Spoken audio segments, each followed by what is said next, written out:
La palabra de Dios contenida en este libro es la verdad que acepto creer, es la enseñanza que me comprometo a seguir y es la esperanza que me atrevo a confesar.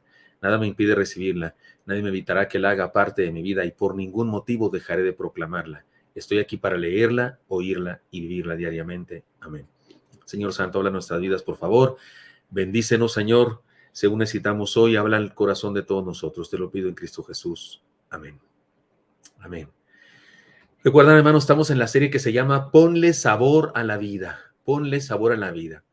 El texto, esa es la tercera parte, y el texto es Hebreos, todavía sigue siendo Hebreos, capítulo 11, donde se habla de los héroes de la fe. Estudiamos el capítulo 12 durante algún tiempo, ahora estamos en el capítulo 11, en donde se habla literalmente de los héroes de la fe, donde se aborda la idea de cada uno de ellos, o más bien la manera como ellos mostraron la fe, y estamos con un personaje en particular, pero déjenme leerles el pasaje, perdón.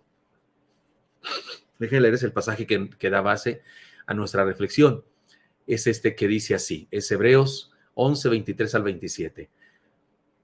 Por la fe Moisés nació y fue escondido por sus padres por 3 meses porque le vieron niño hermoso y no temieron al decreto del rey. Por la fe Moisés, hecho ya grande, rehusó llamarse hijo de la hija de Faraón, escogiendo antes ser maltratado con el pueblo de Dios que gozar de los deleites temporales del pecado, y teniendo por mayores riquezas el vituperio de Cristo que los tesoros de los egipcios, porque tenía puesta la mirada en el galardón.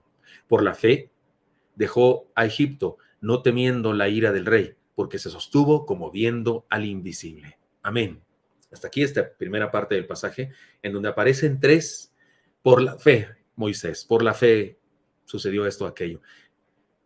Recuerdan, ya hemos dicho, déjenme introducir, es necesario porque es una serie, que ponerle sabor a la vida es una expresión que usamos para decirle a alguien que lo haga con alegría, que lo haga con ganas, con entusiasmo, que no muera la vida, que viva la vida, que no sufra la vida, que goce la vida. Porque no ponerle sabor es como comer un caldo desabrido, ¿no? Recuerden, también hemos dicho que en el deporte se habla de eso, de jugar con picardía, jugar para divertirse, no sin estar peleando, sin estar de sangrón, fingiendo faltas y no sé qué, como algunos patanes en el fútbol o en cualquier deporte que fingen faltas para engañar al árbitro. Eso es no ponerle sabor a la vida, eso es ponerle veneno a la vida. Ahora, ¿de dónde sacamos esta referencia de que la vida debe vivirse con sabor? Bueno, de lo que dice la palabra del Señor acerca de Moisés, pero antes hay un pasaje del Nuevo Testamento en donde me parece que podría traducirse esto de ponerle sabor a la vida. Primero a los Corintios 10:31, cada mensaje de los dos anteriores se usa un texto diferente. Ahora voy a primero a los Corintios 10:31 que dice, si quieren léanlo conmigo ahí en su casa. Si pues coméis o bebéis o hacéis otra cosa, hacedlo todo para la gloria de Dios. Ponerle sabor a la vida es esto, hacer las cosas para la gloria de Dios, para honrar a Dios, para bendecir a Dios. Ahora, hemos estado estudiando los héroes de la fe, pero hay ahora uno en particular que estamos estudiando y estamos llamándole a esta serie Ponle sabor a la vida, porque parece que eso hizo Moisés. En Deuteronomio capítulo 34, versículo 7, se dice esto de Moisés cuando ya era viejo. Era Moisés de edad de 120 años cuando murió. 120 años, casi lo doble que yo tengo. Yo tengo 63, estoy a punto de cumplir 64 ahora en noviembre, el día del cartero. Y resulta que Moisés tenía 120, el amigo, y dice, era edad de 120 años Moisés, cuando murió, sus ojos nunca oscurecieron, ni perdió su vigor. Ahora, por supuesto que no podía jugar en unas luchas a su nieto a esa edad. Por supuesto que no podías cargar ciertas cosas ni caminar ciertas, mucho más que nosotros, por cierto, sí caminaba porque en aquella época es todo lo que hacían. No tenían vehículos de combustión interna para andar de otra manera. Pero lo que quiere decir aquí es que estaba entero el amigo. Podemos decir que sin duda fue alguien que le puso sabor a la vida. Solo es cuestión de leer todas las aventuras que vivió para entenderlo. Ahora, se dice en varias ocasiones, por la fe, Moisés, por la fe, y de ahí sacamos las enseñanzas. Y hemos encontrado 2 hasta ahora, el ingrediente del compromiso comunitario, porque si vamos a ponerle sabor, hay que ponerle ciertos ingredientes, y el primer ingrediente que vimos es el compromiso comunitario. Por la fe, Moisés, cuando nació, fue escondido por sus padres por 3 meses porque le vieron niño hermoso y no temieron el decreto del rey. Moisés no estaba solo, tenía una comunidad. Ponerle sabor a la vida tiene que ver con reconocernos como parte de un plan divino y hacer lo que nos toca con alegría y pasión. Además, estudiamos esta segunda enseñanza, el ingrediente del propósito de la vida. Hay que ponerle el ingrediente de la comunidad. Hay que poner el ingrediente del propósito de la vida. Dice, por la fe Moisés, hecho ya grande, rehusó llamarse hijo de la hija de Faraón, escogiendo antes el ser maltratado con el pueblo de Dios que gozar los deleites temporales del pecado, teniendo por mayores riquezas el vituperio de Cristo que los tesoros de los egipcios, porque tenía puesta la mirada en el galardón. Ponerle sabor a la vida, dijimos la semana pasada, significa vivir con un propósito trascendente y luchar por alcanzarlo. Un propósito más allá de esta tierra, un propósito más allá de lo material. Vamos a la enseñanza de hoy. El ingrediente de la visión de fe.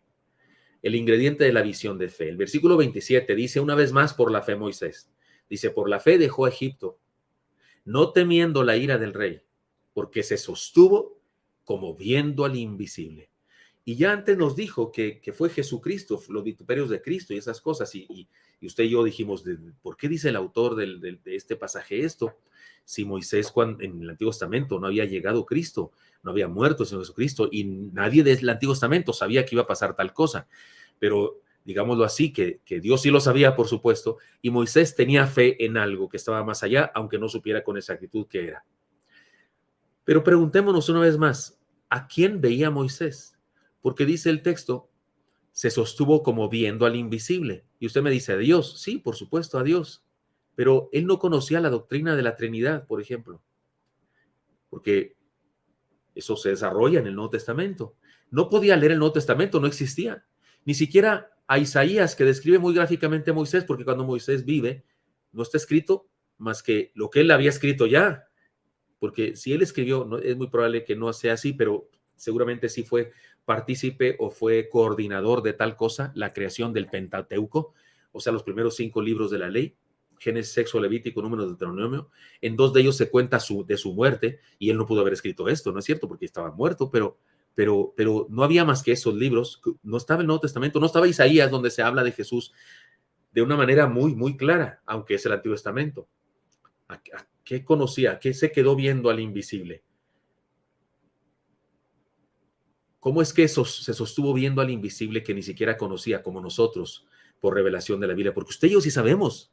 ¿Sí? Cuando usted y yo nos sostenemos viendo al invisible, nos sostenemos viendo a un Dios eterno, un Dios lleno de misericordia, de gracia, un Dios que envió a su Hijo Jesucristo, un Dios que nos ama, un Dios que creó su iglesia. Usted y yo sabemos montones de cosas más que Moisés sabía. Está claro que Moisés se sostuvo con una visión que estaba más allá de la lógica y más allá de razonamiento humano. Recordemos algo que decía Pablo para que entendamos bien esto de que Moisés se sostuvo viendo al invisible. Miren cómo decía Pablo, refiriéndose a estos asuntos de la visión, de la vida, de caminar, del propósito de la vida. Pablo dijo, escribió así: así que vivimos confiados siempre y sabiendo que entre tanto que estamos en el cuerpo, estamos ausentes del Señor, porque por fe andamos, no por vistas. Esta última frase es la importante, porque por fe andamos, no por vistas. Esto está en 2 Corintios 5, 6 al 7. Definitivamente, hermanos míos, Moisés tenía fe. Por eso está en el Salón de la Fama de los Héroes de la Fe. Por la fe, Moisés se sostuvo como viendo al invisible. Su experiencia de Moisés, esta que nos describe aquí el autor o la autora de la carta a los Hebreos, su experiencia es la más pura experiencia que un cristiano, un creyente debe tener. Como lo dice el pasaje que leemos desde el principio. ¿Recuerdan? Este pasaje que estamos leyendo está en Hebreos 11 y el versículo 1 de Hebreos 11 dice, es pues la fe, la certeza de lo que se espera, la convicción de lo que no se ve. Me gusta mucho la versión de 1909 de este versículo, que dice, es pues la fe, la sustancia de las cosas que se esperan, la demostración de lo que no se ve. Me gustan esas palabras, la sustancia de las cosas. Es decir, la fe le hace casi físicos, hace sustancial, hace concreto lo que no vemos todavía. Y por supuesto que nos da demostraciones de que eso es verdad. Esto nos recuerda lo siguiente. Déjeme lo explico un poco más. El cristianismo es un acto de fe. Ser cristiano es un acto de fe. No se trata de sí se trata. Se trata de una decisión valiente, radical, deliberada, de poner nuestra confianza en una verdad que nos resulta certera, auténtica y segura. Es un acto deliberado. Por eso los que no creen, por eso los que dicen, no, es que yo he leído mucho y que fulano de tal y que el libro fulano dice tal cosa y que es que la Biblia es el libro de hombres y un montón de cosas, que algunas de esas cosas que dicen tienen razón, pero eso no niega la existencia de Dios ni la realidad de un todopoderoso Señor que nos ama, que creó el universo. Pero hay gente que cree que con argumentos nos va a demostrar algo. No es cuestión de argumentos. No es, ni creer es cuestión de argumentos, ni no creer es cuestión de argumentos. Es cuestión de una decisión. Se trata de una decisión valiente, radical, deliberada de poner toda nuestra confianza en una verdad que nos resulta certera, auténtica y segura. El cristianismo es un acto de fe, de este tipo de acto de fe.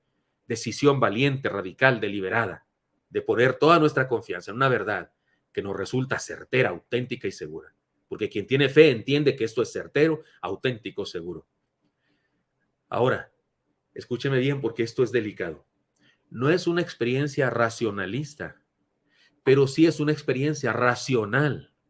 ¿Qué sería racionalista? El querer comprobar todo a través de la razón. Es decir, el cristianismo no es una fe racionalista, pero es una fe racional, inteligente. Es decir, que se trata de un razonamiento fundamentado, inteligente, lógico, pero no depende de experimentos de laboratorio, ni de matemáticas, ni de tecnología alguna, ni depende de lo que puedan afirmar o negar los científicos, filósofos o sabios del mundo, sino de lo que Dios nos ha dicho y nos ha probado contundentemente por medio de su creación y todo lo que ha hecho y hace en el mundo. Por ejemplo, déjeme poner ejemplos simples. Isaac Newton descubrió leyes, ¿no es cierto? Como la gravedad de aquí de la manzana y esas cosas. Descubrió cosas de este mundo material. Y una de sus leyes dice que, pues, que todo resultado tiene una causa, que toda acción, toda circunstancia tiene una causa. Hay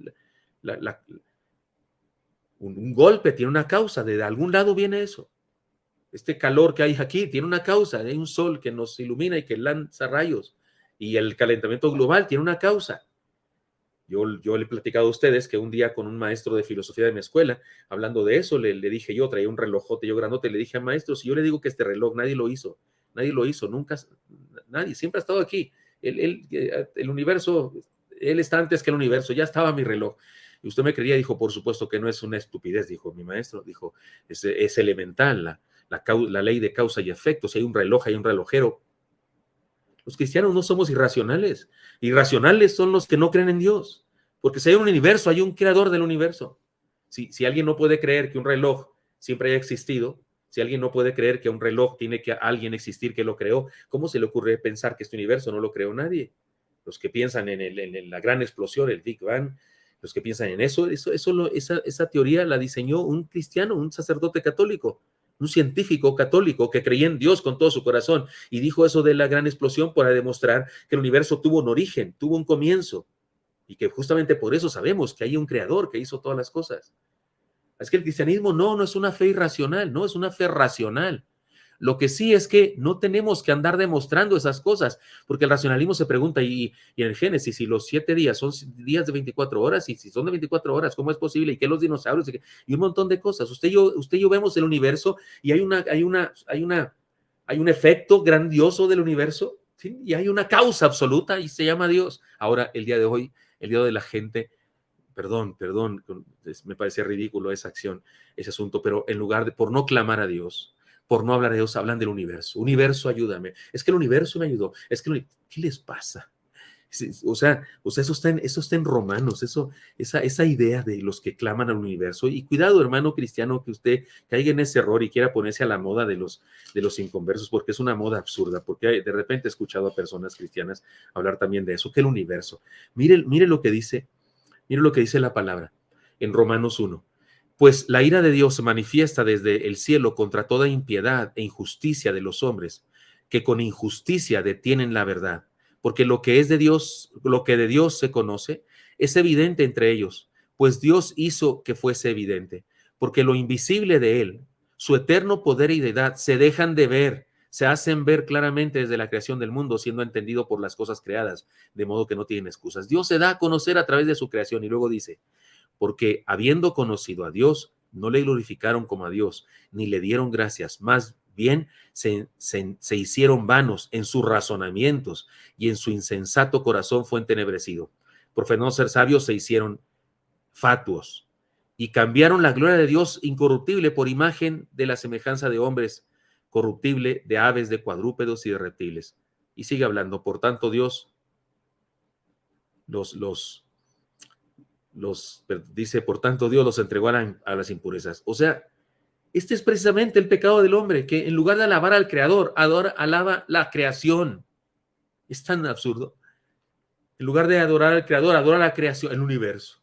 Es que el universo me ayudó. Y que gracias al universo, que no sé, Dios hizo el universo, amigo.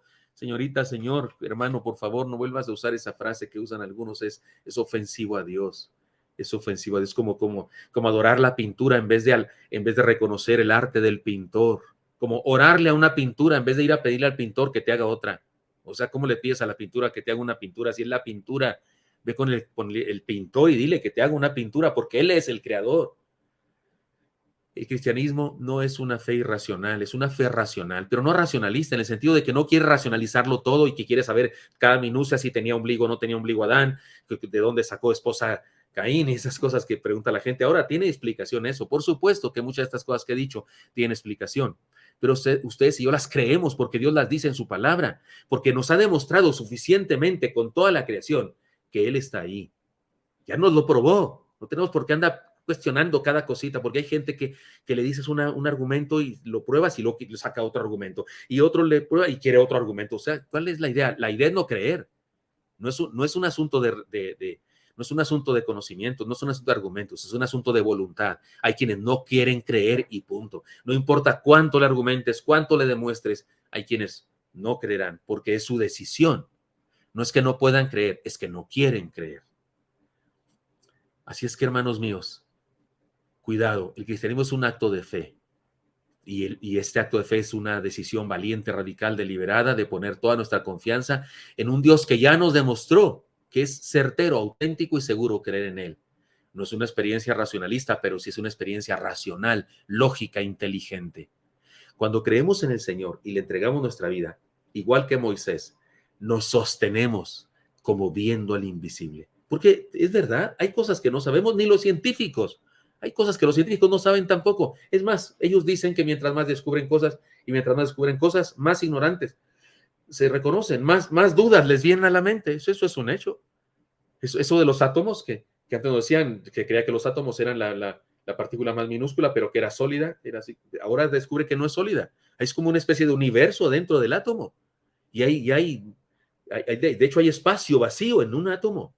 O sea que la materia es espacio vacío también, y han descubierto cosas, y no saben por qué. Y se hablan de una cosa, del bosón creo que se llama, de Higgs y no sé qué, y dicen los científicos, si eso no es cierto, entonces estamos en problemas, porque entonces no sabemos nada de nada. Pues están en problemas. La ciencia siempre ha estado en problemas. La ciencia, sí, de ese racionalismo siempre ha estado en problemas. De hecho, cada generación de científicos reconoce que la anterior generación de científicos estaba equivocada casi rotundamente en casi todo.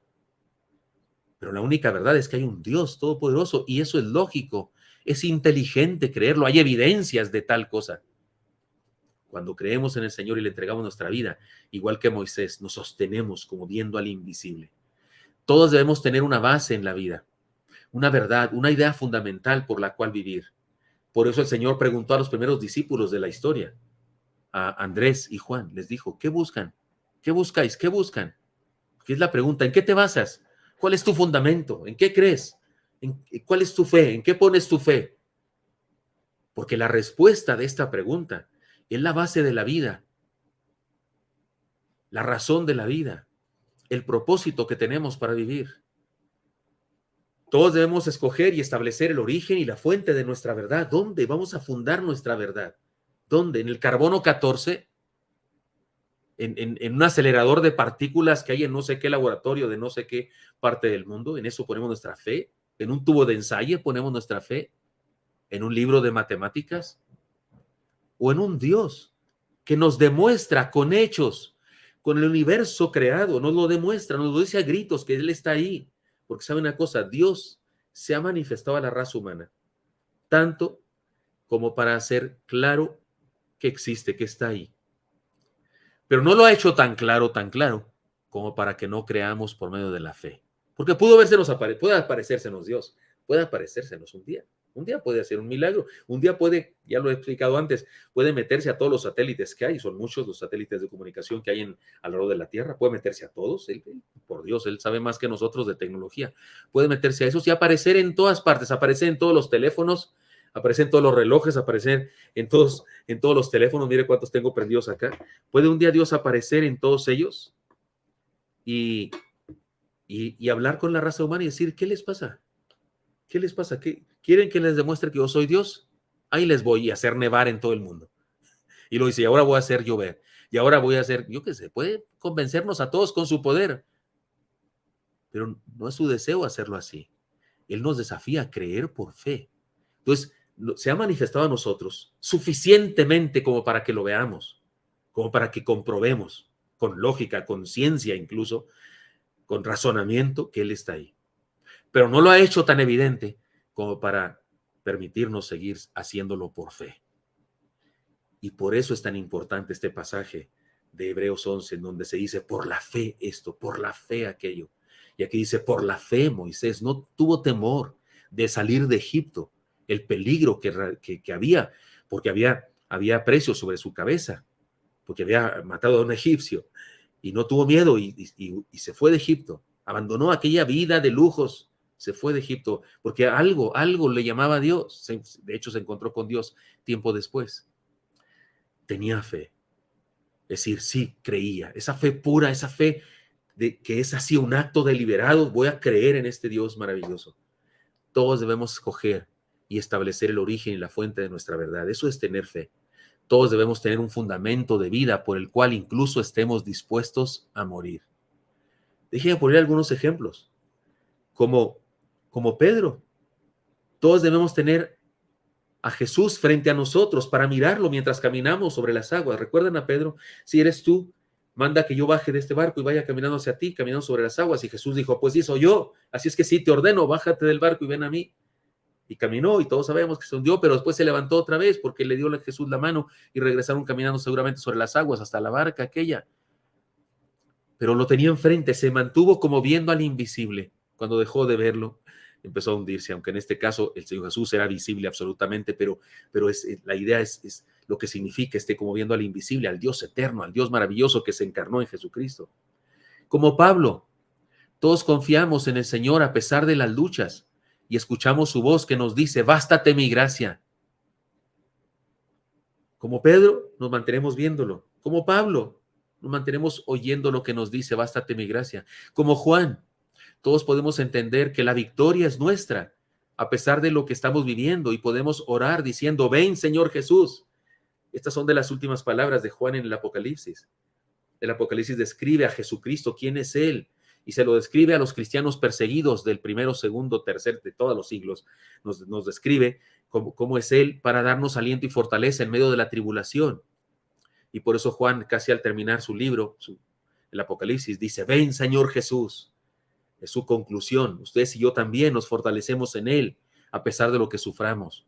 Como discípulo hecho en Horeb, todos podemos decir también, solo al Señor nuestro Dios serviremos y solo a Él obedeceremos.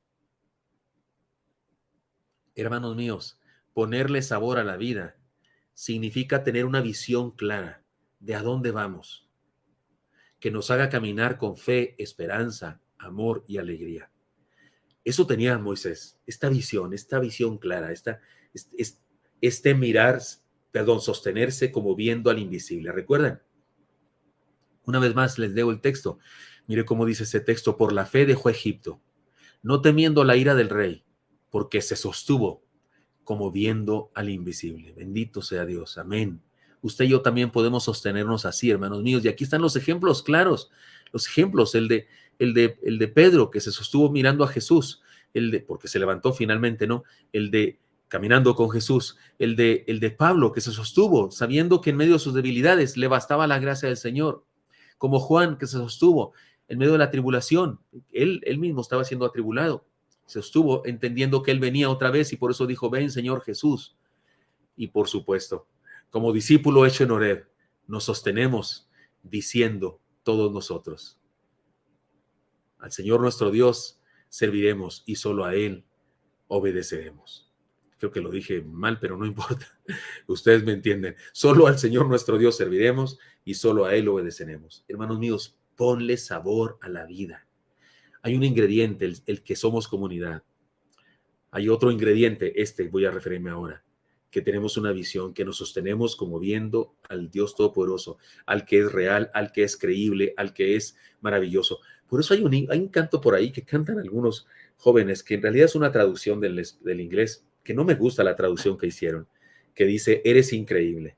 Se oye interesante, porque usamos la expresión increíble de algo que es maravilloso, que ni siquiera alcanza uno a comprender, pero la verdad es que Dios no es increíble, por Dios, es creíble. No, pues la increíble no va con Dios. Cuando la Biblia dice que el que se acerca a Dios es necesario que crea que le hay. O sea, no puedes decir que Dios es increíble, tienes que decir Dios es creíble, porque es lógico que este universo alguien lo hizo. Por eso esa traducción del canto no me gusta. Y investigué y el canto original que está en inglés dice awesome, asombroso. La palabra en inglés es asombroso. Es mejor decir eso, eres asombroso, eres maravilloso, eres incuestionable, yo diría, incuestionable. O sea, no hay razón para dudar de ti. Pues por eso no me gusta esa traducción que dice, eres increíble, porque él, por supuesto que creemos en él, por la fe, Moisés, o sea, para Moisés fue creíble, no fue increíble, fue creíble, por la fe, creyó en él, por la fe salió de Egipto, por la fe hizo todo lo que hasta ahorita se nos ha dicho.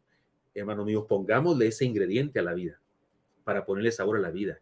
Pongámosle ese ingrediente, esa visión clara de a dónde vamos, esa visión clara de que hay un Dios que nos espera, esa visión clara de que vamos a Él, esa visión clara de que esta vida no es para siempre, esta se acaba y vamos a su presencia. Y eso es maravilloso. Como he dicho muchas veces, frase de un gran teólogo, sí me gusta vivir, sí quiero estar en esta vida haciendo lo que me toca hacer, pero cuando Él me llame, iré a sus brazos corriendo como un niño que sale de la escuela a los brazos de su padre. O sea, sí está bien estar aquí, qué bonito que estemos aquí, cumplamos una misión, pero un día seremos llamados bendito sea Él, porque le ponemos sabor a la vida, porque tenemos una visión de a dónde vamos. Así es que esto nos hace caminar con fe, esperanza, amor y agréguele alegría, porque le ponemos sabor a la vida. Hermano, hermana, póngale sabor a la vida. Señor Santo, pongo en tus manos a mis hermanos y mis hermanas y te pido que nos bendigas para que vivamos conforme a las posibilidades que tenemos, Señor, que son grandiosas para vivir, poniéndole sabor a cada circunstancia, a cada día de la vida, Señor, viviendo, haciendo tu voluntad, viendo, Señor, viéndote a ti, el invisible en el sentido físico, pero el creíble absolutamente, porque depositamos nuestra fe segura, certera, racional, auténtica, porque nos has dado muestra, Señor, de que estás ahí. Y por eso creemos en ti con todo el corazón. Bendícenos a mis hermanos y a mí y permítenos, Señor, vivir de esa manera. Lo pongo en tus manos a todos en Cristo Jesús. Amén.